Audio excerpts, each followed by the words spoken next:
오늘의 설교란에 서울 망원교회 정준 목사님의 설교가 실린 적이 있는데, 이 목사님이 이런 말을 하고 있습니다.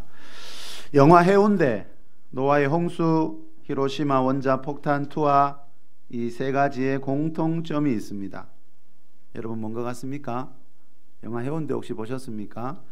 영화 해운대, 창세기에 나오는 노아의 홍수, 또 2차 대전 때 있었던 히로시마 원자 폭탄 투하 사건, 이 세 가지의 공통점이 있다 그럽니다. 뭘까요, 여러분? 2009년도에 나온 해운대라는 영화에 보면요, 한 지질학자가 해운대에 쓰나미가 일어날 가능성이 있다고 주장하지만 사람들이 믿지를 않습니다. 그리고 노아의 홍수 때 노아가 방주를 만들면서 홍수 심판이 온다고 외쳤지만 사람들이 듣지 않았습니다. 2차 세계대전 때 히로시마의 원자폭탄이 떨어질 때도 그랬습니다. 미군이 큰 폭격이 있을 거라고 도시에서 멀리 떠나라고 주민들에게 경고했지만 사람들이 듣지 않았습니다. 자, 이 세 가지 공통점은요, 이 목사님이 말하는 이 세 가지 사건의 공통점은 그 일이 일어나기 전에 미리 예고했지만, 경고했지만 사람들이 듣지 않아서 생명을, 하나뿐인 귀한 생명을 잃어버렸다는 겁니다. 그런데 중요한 것은 예수님이 다시 오실 때에도 이런 일이 일어날 것이라고 성경이 예언하고 있습니다. 마태복음 24장 3절에 보면요, 제자들이 예수님께 질문했습니다. 주의 임하심과 세상 끝에는 어떤 일이 있습니까? 자, 그때 예수님이 세상 끝에 일어날 큰 환란이 있고 또 그 환란 속에서 생명을 지킬 수 있는 길이 있다라고 말씀하시면서 마태복음 24장에 보면 이런 말씀도 있죠. 보라, 내가 너희에게 미리 말하였노라. 미리 말하였노라.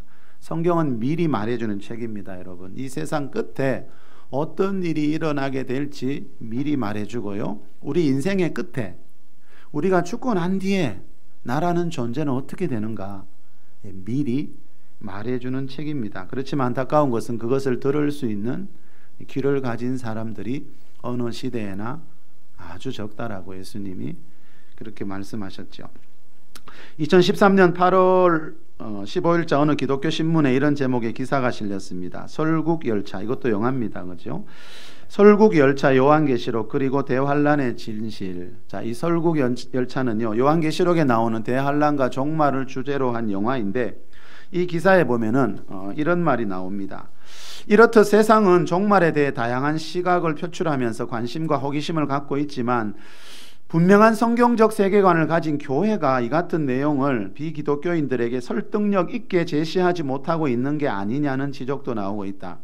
이 같은 인류의 미래에 대한 관심이나 사회 전반에 퍼진 불안감, 절망감 등을 자연스럽게 전도의 계기로 삼을 수 있는데도 이를 놓치고 있다는 것이다. 오히려 최근에는 종말에 대해 이야기만 해도 마치 이단을 보는 듯한 시선 때문에 교회는 침묵 아닌 침묵으로 일관하고 있다. 이 글의 소제목이 종말이 궁금한 세상, 종말에 침묵하는 교회입니다. 세상 사람들은 세상 종말이 너무 궁금해서 이런 영화나 소설들을 끊임없이 만들어내고 있지만 세상보다 더 관심을 가져야 하는 교회는 이상하게 요즘 세상 종말에 대해 너무 무관심하다는 겁니다. 무관심한 정도가 아니라 이 기사에서 말하듯이 요즘은 이 종말론을 이야기하면 그 교회 이상한 교회 아니냐고, 이렇게까지 되어 버린 시대를 우리가 살아가고 있습니다.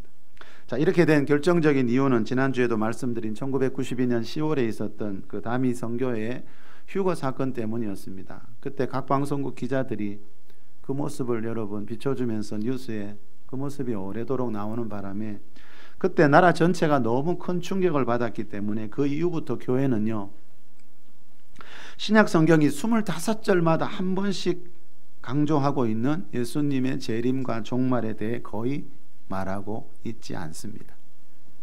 세상 사람들이 이상하게 여길까봐, 다른 교회 성도들이 이상하게 여길까봐. 우리나라에서 목회자들을 대상으로 가장 많은 종말론 세미나를 인도하는 분은 이광복 목사님입니다. 요즘도 경주를 비롯해서 전국 몇 개 도시에서 이 목회자 세미나를 인도하고 있는데 이 목사님이 계시록 도표 강해라는 책에서 이런 말을 합니다. 마지막 시대의 열쇠는 계시록이다. 마지막 종말 시대는 하나님께서 계시록을 통하여 회복시키신다. 주님께서 계시록을 먹어버리라고 하신 이유가 이 때문이다. 그럼에도 불구하고 오늘날 교회는 계시록을 먹기는커녕 뱉어버리고 있다. 심지어 계시록을 가르치면 이단시하고 계시록을 강조하면 사이비 교주라도 보는 듯이 바라본다. 계시록을 덮어버리고 연구도 설교도 하지 않는 것은 마귀의 작전이요 마귀의 최고 걸작품이다. 여러분, 이 말은요, 한국교회가 성경에서 가장 중요하게 여기는 주제인 이 재림과 종말에 대해 관심이 없는 이유는 이 목사님이 보실 때 마귀의 작전에 넘어가 있기 때문이라는 겁니다.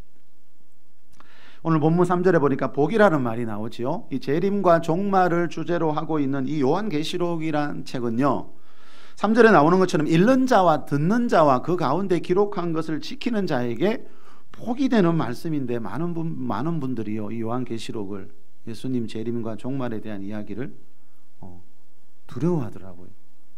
여러분, 분명히 오늘 본문에 되니까 이 예언의 말씀을 복이 되라고 우리에게 주셨다 그랬거든요. 그런데 그 복이 되는 말씀을 왜 두려워하고 있을까요? 그 누구의 역사일까요? 우리가 한번 생각해 봐야 된다는 거죠. 베드로 사도가 베드로후서 3장 12절에서 예수님이 재림하시는 그날을 어떻게 하라 그랬죠? 성도들은 간절히 사모하라고 했는데, 그죠? 우리는 아예 그 간절히 사모해야 될 날에 관심조차 없다면 과연 하나님으로부터 오는 복을 받을 수 있을지, 하나님을 기쁘게 하실 수 있을지 우리가 한번 생각해보고 믿어야 한다는 거죠. 여러분이 정말로 중요하게 생각하는 뭔가가 있는데 어떤 사람들이 그것을 막 무시하고 가볍게 여긴다면 여러분, 그런 사람하고 깊은 관계를 맺고 싶겠습니까? 하나님도 마찬가지시겠죠. 하나님이 아주 중요하게 여기시는 것이 있는데, 그죠? 그것을 우리가 중요하게 여기지 않고 아무 관심도 없다면, 사람들이 뭐라 그럴까 봐 그게 두려워서 아무 관심도 없다면 정말 하나님과의 관계가 깊어질 수 있을까? 우리가 그러고도 하나님의 임재 안에서 살아갈 수 있을까?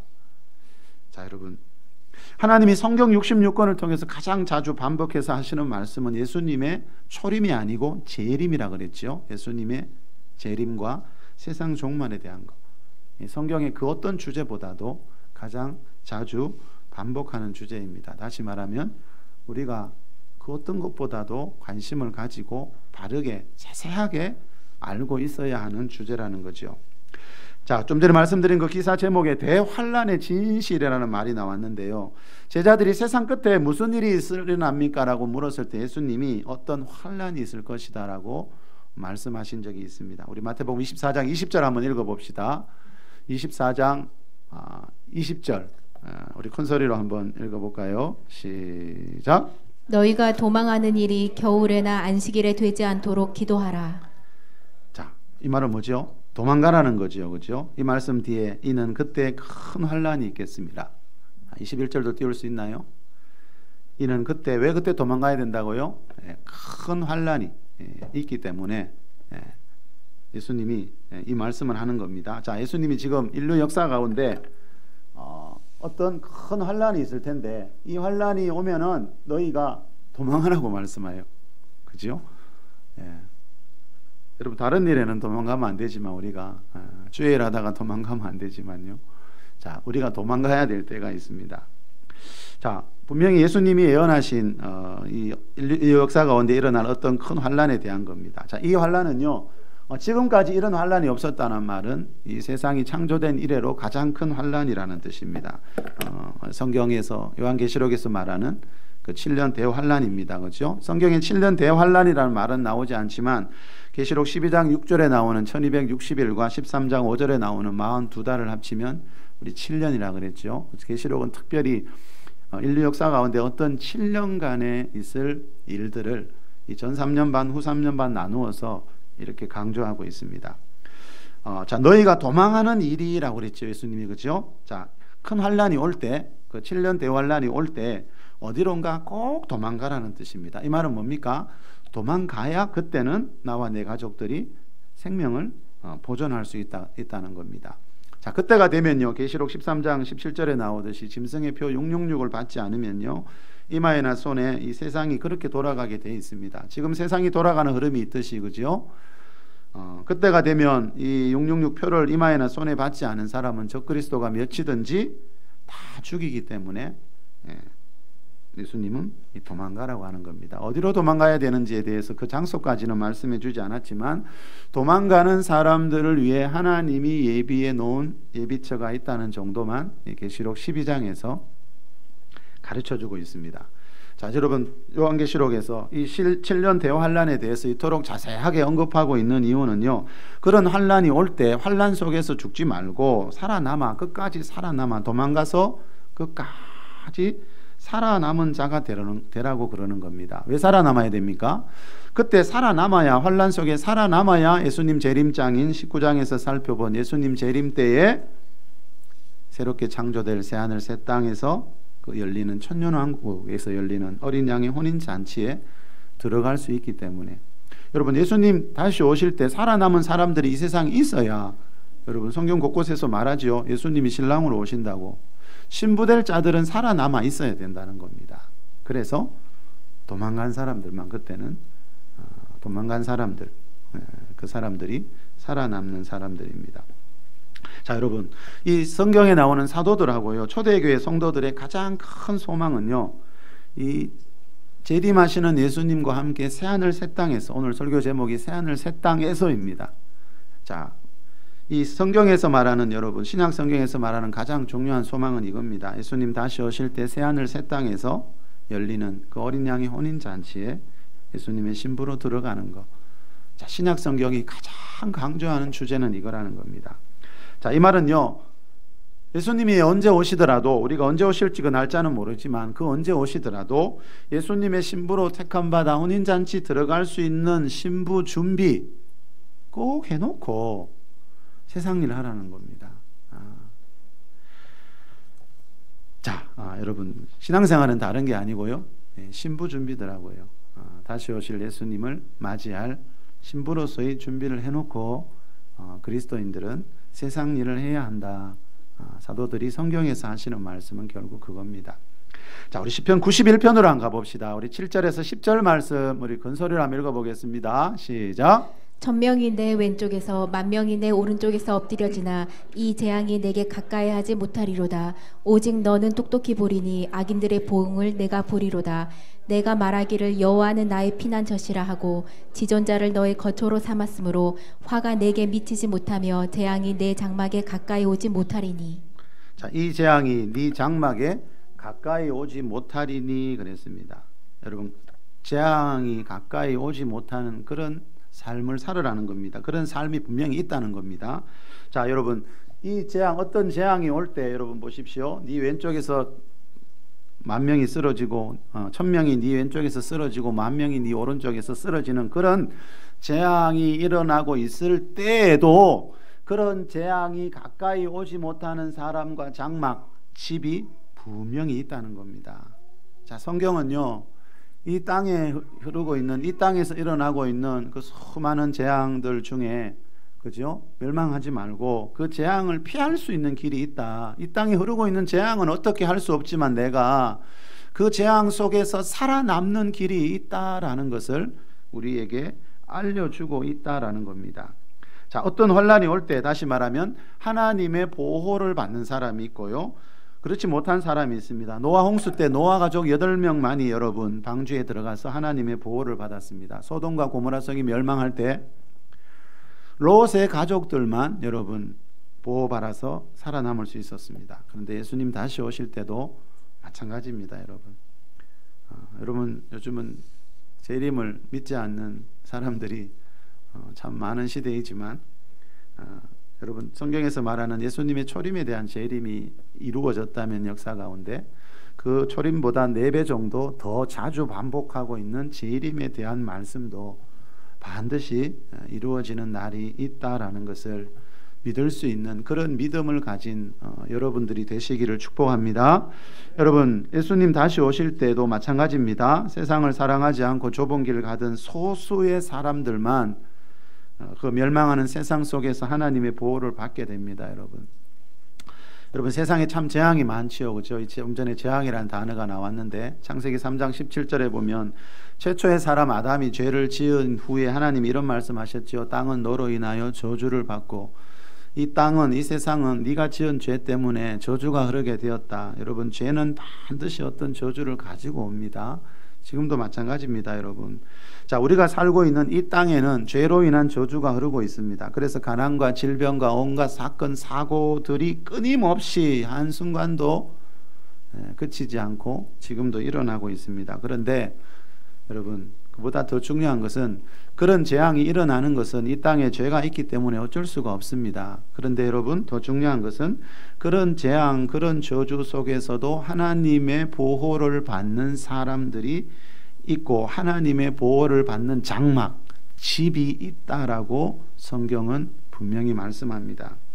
방금 10절에 재앙이 네 장막에 가까이 오지 못하리라 그랬죠. 이 말은 뭡니까?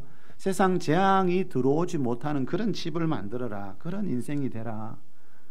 자, 여러분, 재앙이 가까이 올 때 하나님의 보호막을 쳐주시는 집이 있고요. 그 보호막이 없어서 그 세상 재앙이 그냥 막 흘러 들어오는 집이 분명히 있습니다. 성경은 이것에 대한 책입니다, 여러분. 성경은 이것에 대한 답을 가르쳐 줍니다. 그래서 성경을 읽고 공부하는 것은 돈 버는 일보다 최소한 수십 배, 수백 배는 더 중요합니다. 왜 그렇습니까? 여러분, 돈 아무리 열심히 벌어도요, 이 세상 재앙을 여러분, 세상 재앙이 가정 안에 흘러와 버리면 그 벌어놓은 거 아무 의미가 없지 않습니까, 여러분? 그래서 여러분, 성도라면 정말 하나님의 말씀을 믿고 하나님을 믿는 사람이라면 최소한 돈 버는 일보다 여러분, 하나님 말씀을 더 중요하게 여겨야 된다는 거죠. 자, 성경이 우리에게 약속하고 있는 것, 분명히 약속하는 게 이겁니다. 어떠한 환난, 창세 이래로 없는 큰 환난일지라도 그 속에서 하나님의 보호하심을 받는 사람들이 있다. 자, 여러분, 요한계시록은 멸망에 대한 책이 아니라니까요. 하나님의 보호를 받는 사람들 입장에서는 가장 복된 책입니다. 그래서 오늘 본문 3절에 이 말씀을 읽는 자, 듣는 자, 그 가운데 기록된 것을 지키는 자는 복이 있다라고 말씀하는 겁니다. 자, 하나님 바르게 믿어서 여러분, 이왕 믿을 거 여러분, 내가 원하는 방식, 내 생각대로 믿지 마시고요. 성경에서 말씀하는 바른 믿음 가져서 어떤 환난에서도 하나님의 보호를 받으면서 살아가는 저와 여러분 될 수 있기를 예수 그리스도의 이름으로 축복합니다. 우리 본문 오늘 한 번만 더 읽어봅시다. 여러분, 계시록 시작하는 아주 중요한 말씀이거든요. 우리 1절에서 3절 시작. 예수 그리스도의 계시라. 이는 하나님이 그에게 주사 반드시 속히 일어날 일들을 그 종들에게 보이시려고 그의 천사를 그 종 요한에게 보내어 알게 하신 것이라. 요한은 하나님의 말씀과 예수 그리스도의 증거 곧 자기가 본 것을 다 증언하였느니라. 이 예언의 말씀을 읽는 자와 듣는 자와 그 가운데 기록한 것을 지키는 자는 복이 있나니 때가 가까움이라. 아멘. 복 있는 사람이 있습니다. 이 복을 받는 사람이, 여러분 꼭 이 복을 받는 주인공들 되시기를 축복합니다. 자, 여러분, 계시록에서 말하는 복은 제가 말씀드렸죠. 복이란 말이 7번 나오는데 성경에 나오는 수많은 복 중에 가장 중요한 복입니다. 자, 하나님이 주시는 다양한 복들이 있죠, 여러분, 그죠? 그런데 이 계시록에서 말하는 복은 그 복들 중에서 가장 중요한 복인 예수님이 재림하실 때 이 세상과 함께 멸망하지 않고 끝까지 살아남아서 새하늘 새 땅에 들어가는 복을 이야기합니다. 자, 그 새하늘 새 땅 천년왕국을 거쳐서 천국에 들어가는 복을 말합니다. 자, 계시록 데살로니가전서 4장 17절에 나오는 말씀 우리 지난주에 살펴봤지요. 사도 바울이 예수님 재림하실 때 살아남은 자들이 있대요. 그래서 우리 살아남은 자들, 제가 수없이 강조했죠, 여러분. 자, 사도 바울은 예수님이 재림하실 때까지 우리 살아남자, 저와 여러분 성도님들 우리 그때까지 살아남읍시다. 그 소망을 계속 불어넣어 줬어요. 누가요? 사도 바울이요. 성경의 저자들이요. 자, 사도들과 초대교회 성도들은 여러분 천국 소망이 전부가 아니라 그랬죠. 천국 소망이 잘못된 거 아닙니다. 그런데 신약 성경을 잘 읽어보세요. 천국 소망보다 더 많이 자주 이야기하는 게 재림 소망입니다. 이 재림 소망하고 천국 소망은 조금 다릅니다. 둘 다 우리에게 필요합니다. 근데 성경에서 더 자주 이야기하는 것은 재림 소망입니다. 예수님 다시 오신다 이 이야기를 합니다. 자, 초대교회 성도들은요, 여러분 그 많은 신앙의 핍박 속에서도 끝까지 신앙을 지킨 이유, 여러분 뭡니까? 내 생에 내가 이 환난 속에서 어떤 어려움 속에서도 신앙 버리지 않고 끝까지 인내하고 견뎌서 어떤 환난이 오더라도 우리 살아남은 자 되자. 예수님 다시 올 때 7년 대환란이 있지만 그 환난 속에서도 우리 살아남은 자가 되어서 공중에서 그 주님을 영접하다가 하나님이 새하늘 새 땅 만드시면 다시 내려와서 그 천년왕국에서 마귀가 없는 그 천년왕국에서 우리 지난주에 살펴봤죠. 이사야서에 나오는, 오늘 오후 시간에도 살펴보겠지만 예수님 재림하실 때 이 땅에 이루어질 새하늘 새 땅에서의 삶은 어떤 삶인가, 여러분 성경 곳곳에서 가르쳐주고 있습니다. 자, 그 소망 가지고 초대교회 성도들은요 모든 환난과 핍박을 이겨냈습니다. 우리 좀 전에 권사님 기도할 때 우리 삶에도 환난 고난이 있다 했지만, 여러분 우리가 초대교회 그 성도들, 그 로마 시대에 여러분 그 지하에 땅을 파서 살았대요, 여러분. 그죠? 그 카타콤이라는 지하 동굴에서 태어나서 거기서 죽은 사람들도 있대요. 우리 그분들의 환난에 비하면, 우리 지난달에 우리 여름 수련회 때 전라도에 성지순례 다녀왔지요.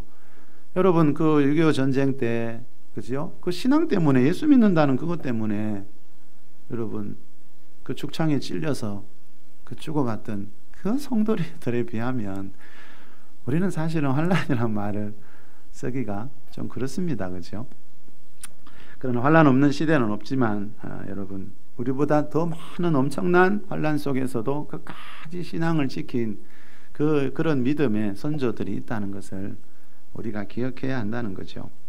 자, 여러분 예수님 오시기 전에 이 땅에 엄청난 환난이 있습니다. 6.25 전쟁보다, 2차 대전보다 세상 어떤 환난보다도 큰 환난이 분명히 있다고 말씀합니다. 그런데 중요한 것은 그 환난 속에서 그 환난이, 그 재앙이 다가오지 못하도록, 가까이 오지 못하도록 하나님이 보호막을 쳐주는 그런 사람이 있다라는 것을 이 요한계시록은 강조하기 때문에 이 책은 어떤 책보다도 가장 복된 책입니다. 자, 우리 1절 한번 더 읽어볼까요? 1절 시작.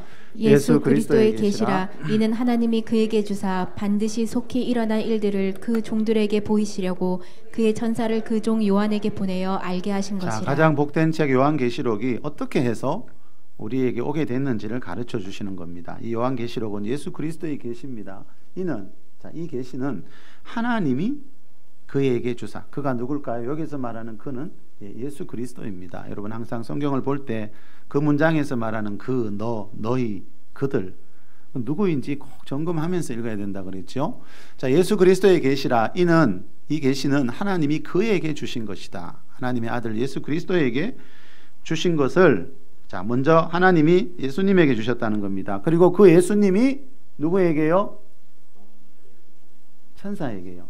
자, 그 예수님에게 주사 반드시 속히 일어날 일들, 이 성경의 이 계시록에 기록된 그 반드시 속히 일어날 그 계시를 그 종들에게 보이게 하시려고 그의 천사를 그 종 요한에게, 저자인 요한에게 보내서 알게 했다.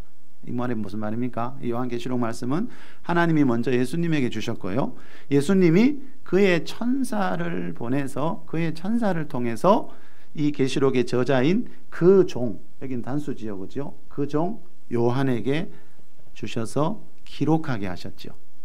그리고 난 뒤에 마지막이 뭡니까? 그걸 기록한 이유는 이 계시에 기록된 일들을 그 종들에게 보이게 하시려고 사도 요한이 이 책을 기록했다는 거예요. 자, 그 종이 있고 그 종들이 있습니다, 그죠? 자, 그 종들은 누굽니까? 자, 요한계시록이, 여러분 요한계시록을 사도 요한이 기록했는데 그 종들에게 보이려고 기록했대요. 그 종들은 누굴까요? 계시록 10장 7절에 보면요, 하나님이 그의 종 선지자들에게 라는 말씀이 나옵니다.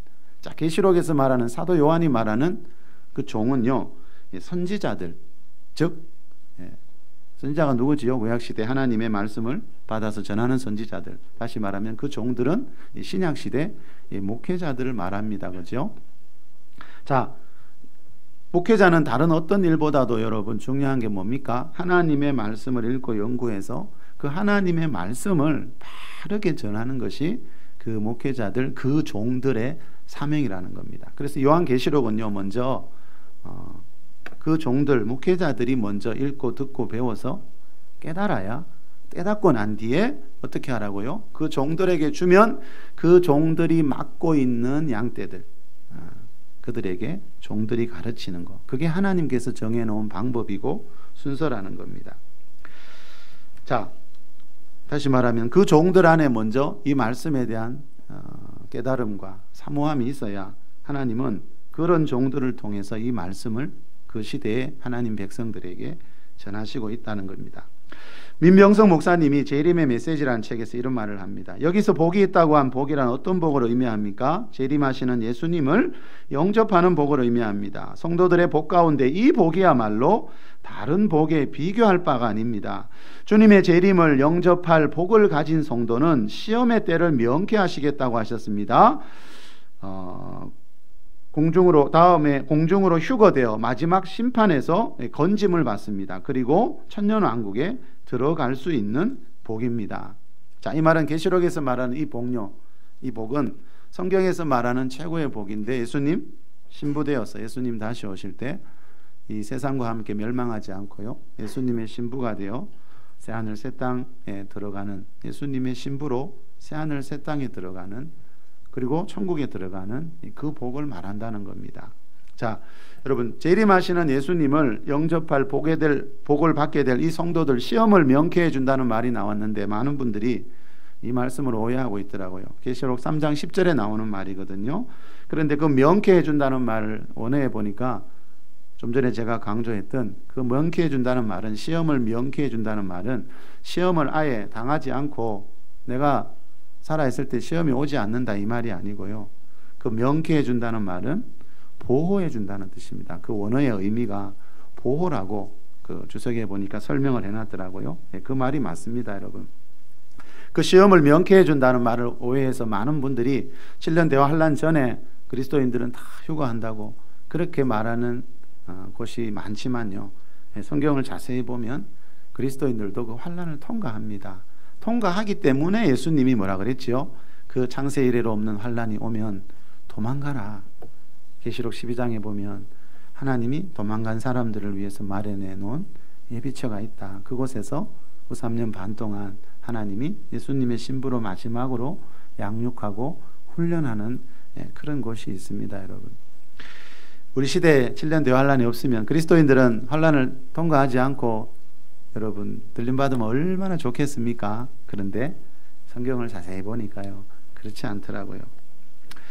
자, 그리고 여러분 계시록 19장에 예수님 재림하시지요. 예수님 재림하실 때 여러분 성도들이, 이 세상은 우리 베드로서 3장에서 지난주에 봤지요. 노아 때는 물로, 예수님 다시 오실 때는 불로 멸망하기 때문에 이 땅에는 예수님 만날 곳이 없습니다. 그래서 사도 바울이 공중에서 주를 영접하게 하시리니 그랬고, 공중에서 주님을 영접할 때 이 불타는 세상, 하나님이 그 위에 새하늘 새 땅을 세우시면 그 휴거된 성도들이 내려와서, 그죠? 그 천년왕국의 백성이 되고, 그 다음 계시록 20장에서 그 천년왕국 이야기 나온 뒤에 21장, 22장 성경의 맨 마지막 장이 이제 천국과 지옥을 이야기하면서 성경은 끝을 맺습니다.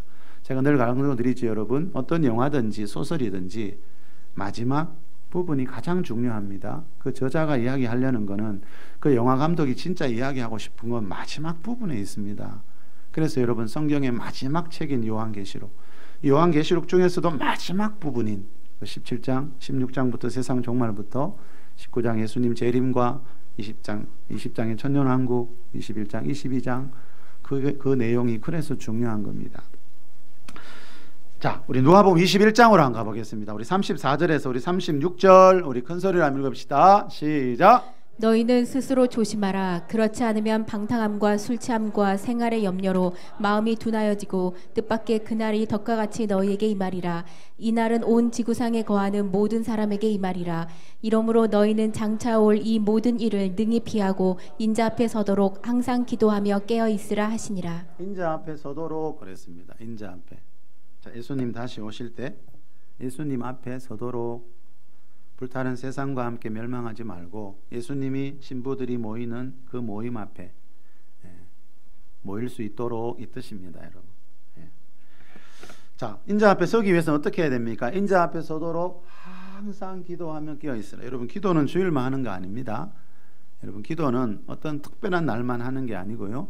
자, 성경에서 말하는 기도는 항상 기도하는 겁니다. 기도 뭐 좀 잘하고 못하고 방언 기도하고 못하고, 그보다 더 중요한 거는요, 항상 바울이 뭐라 그랬죠? 쉬지 말고 기도하라. 자, 성경에서 말하는 그리스도인, 특히 여러분 이 지금 종말론에 대한 말씀이죠, 그죠? 세상 종말 때가 가까울 때 예수님의 신부될 자들은 어떤 사람이 된다고요? 인자 앞에 서는 사람은 어떤 사람이 돼요? 항상 기도하며 깨어 있는 자. 예수님이 하신 말씀입니다, 여러분. 자, 인자 앞에 선다는 말은 예수님 재림하실 때 세상과 함께 멸망하지 않고 예수님의 신부가 된다는 뜻이거든요. 다시 말하면 새하늘 새 땅에 들어갈 수 있도록 항상 기도하며 깨어 있으라는 겁니다. 자, 여러분, 항상 기도하며 깨어 있지 않는 사람들은 어떻게 삽니까? 34절에 나오지요. 예수님이 34절 한번 읽어봅시다. 시작. 너희는 스스로 조심하라. 그렇지 않으면 방탕함과 술 취함과 생활의 염려로 마음이 둔하여지고 뜻밖의 그날이 덕과 같이 너희에게 임하리라. 자, 이 말씀은 예수님이 지금 제자들에게 하신 말씀이에요. 자, 이 누가복음 21장도 마태복음 24장하고 같은 장이거든요. 종말장, 계시록장이거든요. 너희는, 이 너희가 누굽니까? 마태복음에 보면요, 분명히 이 너희는 제자들이 예수님께 물었어요. 주의 임하심과 세상 끝에 무슨 일이 있습니까? 제자들이 물었을 때 하신 말씀이에요. 그래서 여기서 말하는 너희는 예수님의 제자들이에요. 근데 잘 보셔야 됩니다, 성경을. 예수님이 자기 제자들을 보고 너희는 내 제자니까, 그것도 12제자니까 너희들은 무조건 다 됐다, 너희들은 무조건 내 신부고 천국 백성이다, 이렇게 말하지 않습니다. 마태복음 18장에도 나오지요. 예수님이 한 어린아이를 세우시고 너희가 이 어린아이와 같이 되지 아니하면 결단코 천국에 들어가지 못하리라. 여러분, 우리가 지금 믿고 있는 거하고 성경에서 하는 예수님 말씀하고 잘 비교해 봐야 됩니다. 사람들이 말하는 걸 무턱대고 믿다가는요, 엉뚱한 하나님 믿게 되고, 엉뚱한 하나님 믿으니까 성경에서 말하는 복이 안 이루어지는 겁니다. 왜 예수를 몇 년 몇십 년 믿었는데 여러분, 신기하지 않습니까? 왜 성경에서 말하는 복은 안 이루어질까? 내가 믿고 있는 복음 말씀을 먼저 점검해 봐야 됩니다. 예수님이 지금 제자들 보고 너가 조심하면서 살아라, 너희들 내 12제자지만 조심해야 된다. 그렇지 않으면 방탕하고 술 취하고 생활의 염려로 마음이 둔하여질 수 있고, 그렇게 되면 그날이 성경에서 말하는 그날, 신약 성경에서 가장 강조하는 그날, 예수님 다시 오시는 그날이 너희에게 덕과 같이 임하리라. 덫이 뭐죠, 여러분? 쥐 잡을 때 놓는 덫, 갑자기 빠져서 죽지요. 갑자기 도둑같이. 자, 예수님의 재림을 맞이하는 사람도 있고요. 등과 기름 들고 신랑으로 오실 주님 날마다 항상 사모하면서 기다리다가 맞이하는 사람이 있고요. 자, 예수님의 재림을 맞이하는 이 두 종류의 사람이 있다는 거 우리 예수님 재림장에서 살펴봤죠. 자, 이날은 온 지구상에 임하는, 35절 띄워주실래요? 온 지구상에 임하는 모든 사람에게 임하는 날이다. 예수님이 마태복음 24장에서 말씀하신 장세 이래로 없던 그 환란을 말씀합니다. 그죠? 자, 그런 환란 뒤에 예수님의 재림이 있기 때문에 우리가 예수님 지금 믿지만 여러분, 항상 기도하고 깨어있지 않으면 누구라도, 그죠? 누구라도 방탕하고 술 취하고 생활의 염려로 마음이 둔하여질 수 있다는 겁니다. 너희가 내 12제자지만 너희 마음이 세상 살다 보면 둔하여질 수 있다는 거예요. 그러면 그날이 덕과 같이 너희에게 임하리라.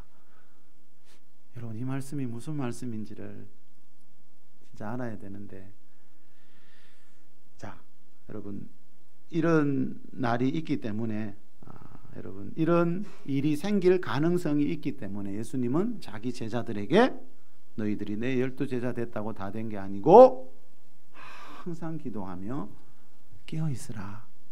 예수님은 이렇게 말씀하고 있습니다.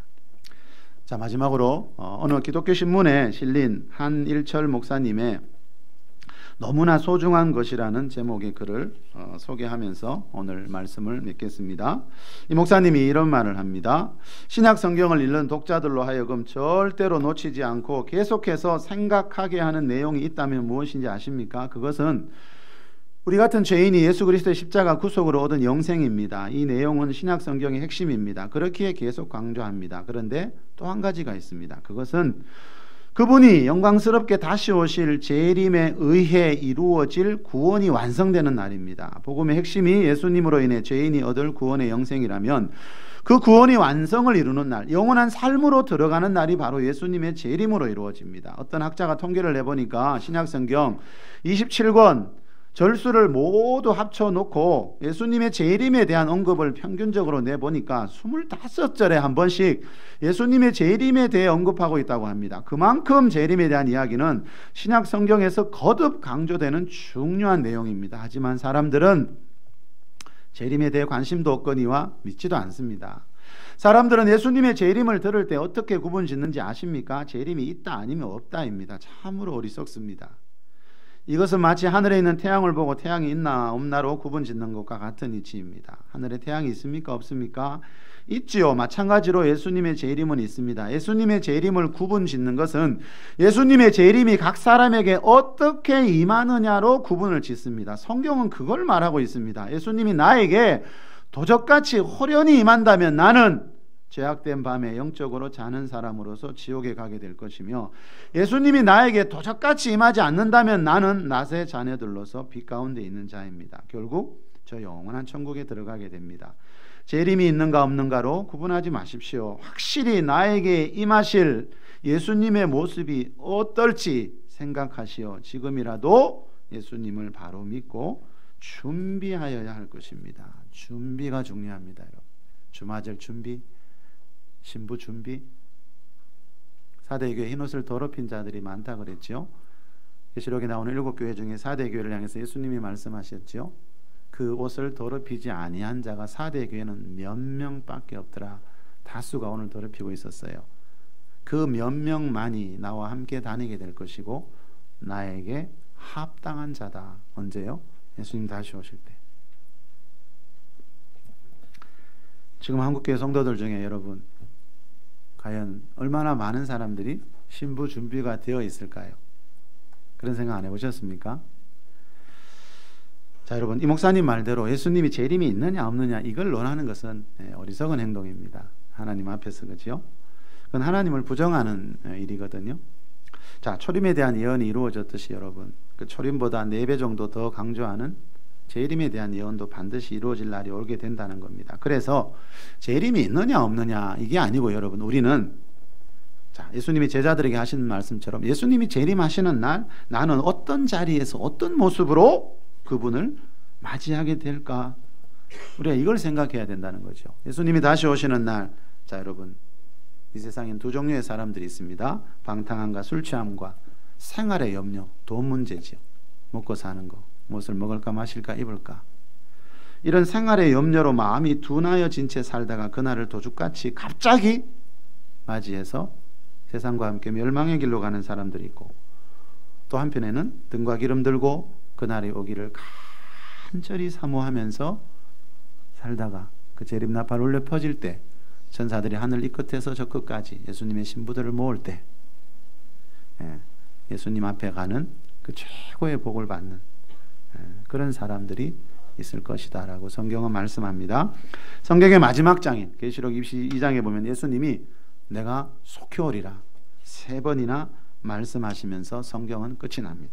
자, 예수님이 언제 오실지 모르지만 예수님은 속히 오신다고 말씀했습니다. 이 말은 어느 시대의 성도든지, 초대교회 성도든지 지금 이 시대의 성도이든지 그 예수님이 속히 오신다는 말은 내 시대에 내가 살아있을 때, 이건 시한부 종말론이 아닙니다. 여러분, 이거는 사도들 안에 있었던 재림 소망이고요, 사도들이 성도들에게 그토록 강조했던 말씀이에요. 우리 살아남은 자, 예수님 다시 오실 때 살아남아 있자, 이 말은 내 시대에, 우리 시대에 예수님이 오실 것처럼 그렇게 바울은, 초대교회 성도들은 그런 신앙을 가지고 살았다는 거죠. 그런데 이 귀한 신앙을 우리가 잃어버리고 있지는 않은지, 신약 성경에서 말하는 신앙의 가장 핵심을 우리는 마귀에게 빼앗겨 버리고 있지는 않은지, 내가 반드시 속히 오리라, 이것이 주 예수의 오시옵소서 마라나타 신앙입니다. 여러분, 이 마라나타 신앙, 재림 신앙이 내 영혼 안에 모든 근심을 몰아냅니다.